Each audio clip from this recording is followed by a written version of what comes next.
I'm Julie Sharp, and we joined Temple Israel in 1982. And it was sort of funny when we told my parents we were moving to Westport. My mother's immediate reaction was, "Oh, the Schnipper's nephew is going to be the rabbi at the temple there." And I said, "Oh." And sure enough, it was Bob Orkand. And, there was kind of an immediate connection with the temple. It was pretty. It was less crowded. Parts of it are exactly the same. Lots of it has been built up. But a lot of our connection to the town has really been through the temple. So the changes that we've observed are changes that took place here. We came at the same time as Bob and Joyce, so we didn't go through the transition from Rabbi Rubenstein to Rabbi Orkand because Rabbi Rubenstein was not our rabbi. Now we're lucky to have Michael here, and we've been very fortunate, in terms of our clergy team. She was received very well. One year, it was when my son was in Temple Tots. Vicki came to speak to the Temple Tot moms one time, and she was telling us to do Shabbat.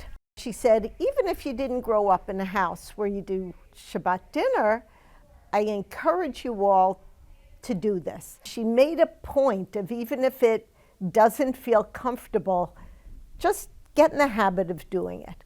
And so I went home and I said, well, my grandparents always had Shabbat dinner. I did not grow up in a house where we had Shabbat dinner, but I had very fond memories of going to my grandparents' house in the Bronx. So we started doing it, and that was when Isaac was, I guess, 2. So we have now been doing Shabbat dinner regularly for 34 years, and it is totally due to Vicki X. It's a very regular part of our lives. And our dog knows the challah blessing. She sits. This is something I have to say, Bob Orkand got a big kick out of this. We say the challah blessing, and then Edith comes and sits down next to us, and you say the blessing, and she sits staring at the piece of challah, but she doesn't take it until you say Amen, and then she jumps up and takes the challah. So it's really pretty funny.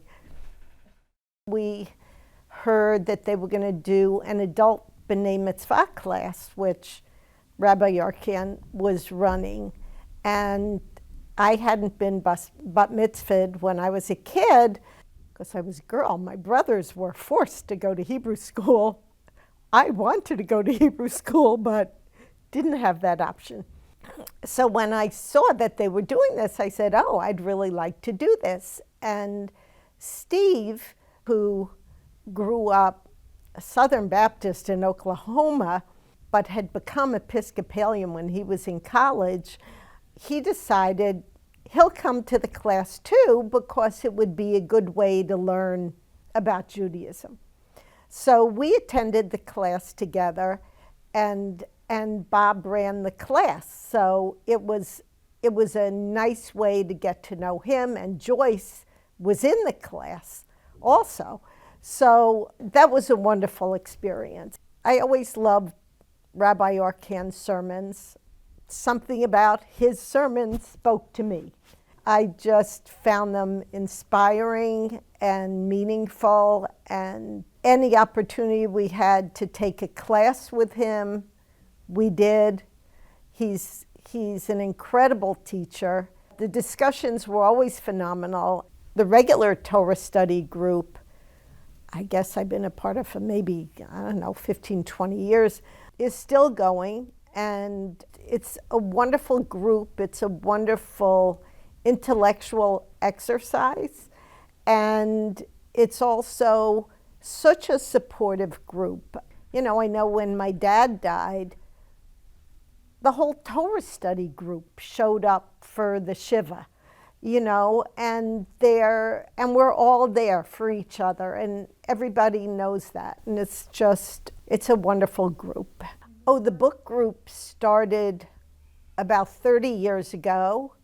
I started going to this group, and the book group was just one of the most wonderful experiences of my life. And it was so great. I would schedule my work around being able to be at the book group. And at that time, I was in my 40s, and I would refer to it affectionately as my old lady book group. I was probably 10 years younger than the second youngest person in the group. And they were so inspiring. I mean, it was just so wonderful to be with this bunch of older women who were totally on top of things. I mean, they were sharp, they were insightful. I mean, it was just fabulous.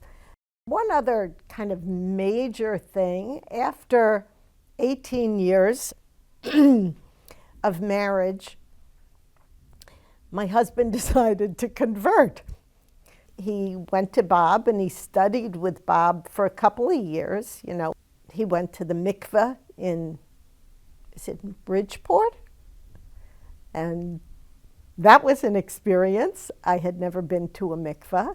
And he converted, and it was a wonderful ceremony. And for that too, the whole Torah study group made sure to come to the service, and they gave him a beautiful gift. And it was very funny because a lot of them hadn't known that he wasn't Jewish. And they're like, "You're converting?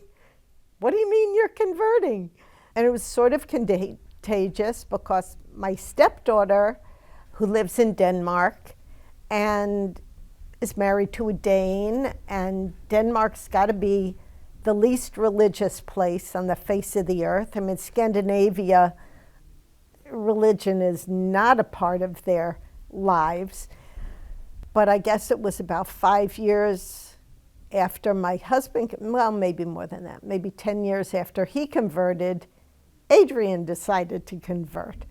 So the Jewish population there is so small, they didn't have enough Reform rabbis, because she didn't want to do an Orthodox conversion, that she studied with the rabbi who came like once a month there, but she had to go to London to do her conversion. And then she came to Temple Israel as our additional cantor for the high holidays for 2 years.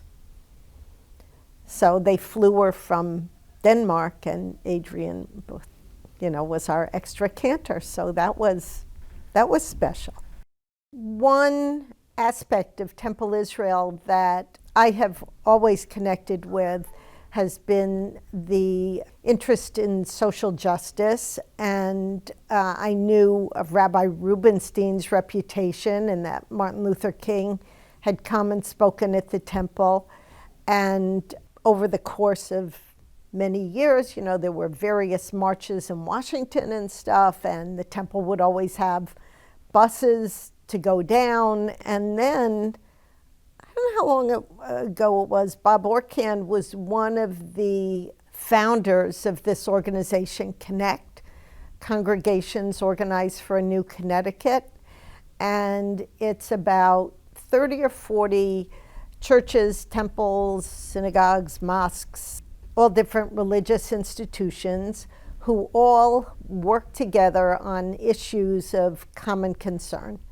And I've been specifically involved in the Criminal Justice Reform Committee, and we successfully passed clean slate legislation, but that bill enabled tens of thousands, if not hundreds of thousands, of prior inmates, people who were convicted of misdemeanors and felonies, and there were various stages. It didn't cover all felonies, but a lot. And after they did their time and had a certain amount of time outside with no additional infractions of any kind, their records would be erased.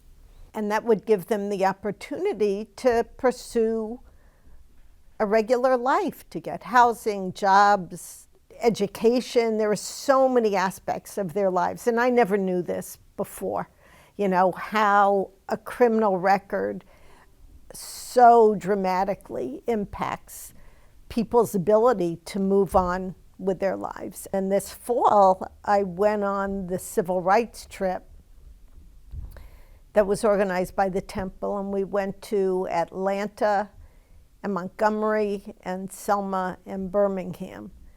And it was very fast. We did this all in 4 days. We had an incredible guide, and both Rabbi Friedman and Rabbi Pleasant were with us on the trip, and we did it along with a local church. And what an experience. I mean, all I can say was, I had been involved in the civil rights movement when I was a kid, and I went to this Quaker camp where we were all involved in civil rights and anti-war stuff and all that kind of stuff. But going to the places that we had seen on television and read about and heard about, and walking over the bridge together, and you walk over in silence. The trip was an amazing experience. And, I'm really grateful that the Temple organized that. Knowing that this organization is so committed to social justice and to involving congregants to work for social justice is very, very important to me. I wouldn't want to be connected to a congregation that didn't do those things. So that's a biggie. So I'm glad you pointed that out.